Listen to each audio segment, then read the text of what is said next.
আপনারা দেখছেন ২১শে টেলিভিশন। পদ্মা সেতুর নিচে অপরিকল্পিত বাঁধ নির্মাণ করায় ভাঙছে নদী তীর। এরই মধ্যে গৃহহীন হয়েছে জাজিরা উপজেলার পূর্ব নাওডোবার ২ শতাধিক পরিবার।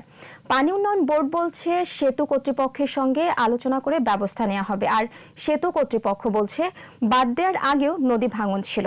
শরীয়তপুর প্রতিনিধি আবুল বাশারের রিপোর্ট জানাচ্ছেন মাসুম আলিসা। গত ১৫ অক্টোবর বাঁধ নির্মাণ করে পদ্মা সেতু কর্তৃপক্ষ। ২৮ অক্টোবর থেকে দেখা দেয় নদী ভাঙন।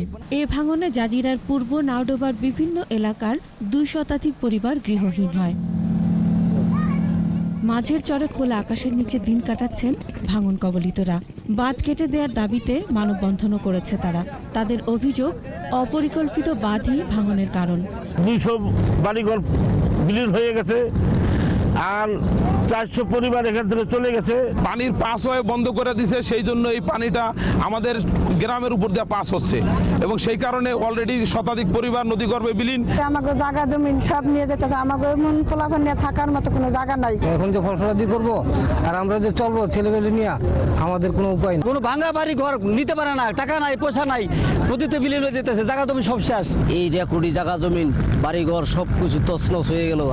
আমাদের দাবি এই বেড়িবাঁধ উড়ে দেওয়ার। এদিকে ভাঙন রোধের সেতু কর্তৃপক্ষের সাথে আলোচনা করা হবে বলে জানিয়েছেন পানি উন্নয়ন বোর্ডের কর্মকর্তারা। পদ্মা সেতুর একেবারে মধ্যবর্তী এলাকায় এই ব্যাপারে এবং কাজটা চলমান রয়েছে, এ ব্যাপারে সেতু কর্তৃপক্ষই কাজটি করবেন এবং আমাদের এখানে টেকনিক্যাল সাপোর্ট বা আমাদের অন্য কোনো কিছু লাগলে আমরা এখানে তাদেরকে সহযোগিতা করব।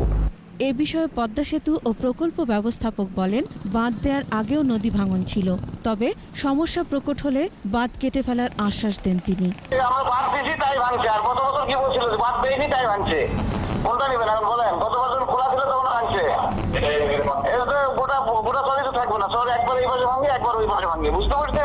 ভাঙন প্রতিরোধে দ্রুত ব্যবস্থা নেয়ার দাবি ভুক্তভোগীদের।